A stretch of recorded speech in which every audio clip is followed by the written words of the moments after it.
nitwa Myana Arlette sécurité ndi kwa mu Tudi Rwanda ariko siho honyine nkora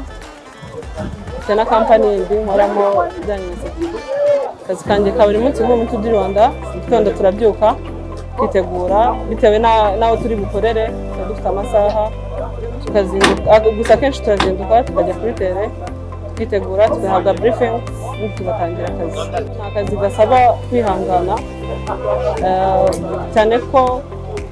kazi dukora nk'abakobwa biragoye kuko abakobwa ntago ari ibintu bakora cyane so kubyinjiramo rero umukobwa ntago ari ibintu byoroshye biratugora bane no gushimira Ferwacy yateguye irushanwa barakoze kugira icyizere nk'abakobwa ko biragoye ku mwana w'umukobwa kubijyamo hari benshi baba batabyumva neza biratugora ariko tugerageza guhangana nabyo nago abanyarwanda ariko mvuga biratubajyamo cyane ko umwana w'umukobwa ashobora gukora sécurité ko abizi ku bahungu cyane usanga kenshi abantu badupinga kumva ko utabishobora sometimes nk'umuntu akaza nyine agiye kwinjira ahantu atemerewe kwinjira ukamubuza akumva kwenda ko ari umusore ashobora kurusha imbaraga mu hangana ariko twe tugerageza kuko tuba dufite amasomo baduhayeho tuba dufite ukuntu tubaganiriza ubumenyi burahari nungutse nko kumenya kuko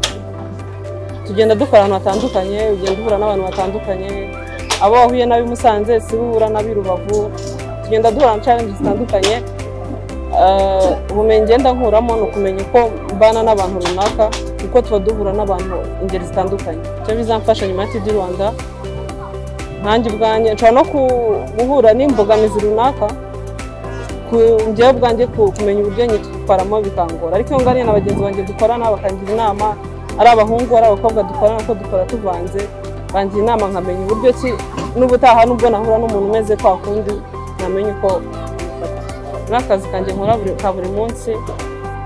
ungukamo connection kamenya n'abantu kuko nkuko nahoze mbikubwira mbere dufite n'indi company yitwa King's Horse koreramo nkaba ndi umuyobozi wungirije wayo rero urumva bima kunguka connection nkamenya hari umuntu ashobora kubona nakoze neza kamakazi ejo bundi mu bindi byiwe ko ntabwo dukora muri Tudi Rwanda gusa n'andi ma event dukoramo ama match n'ibyo tandukanye muri Tudi Rwanda umuntu wakwifuza kano kazi aradepoza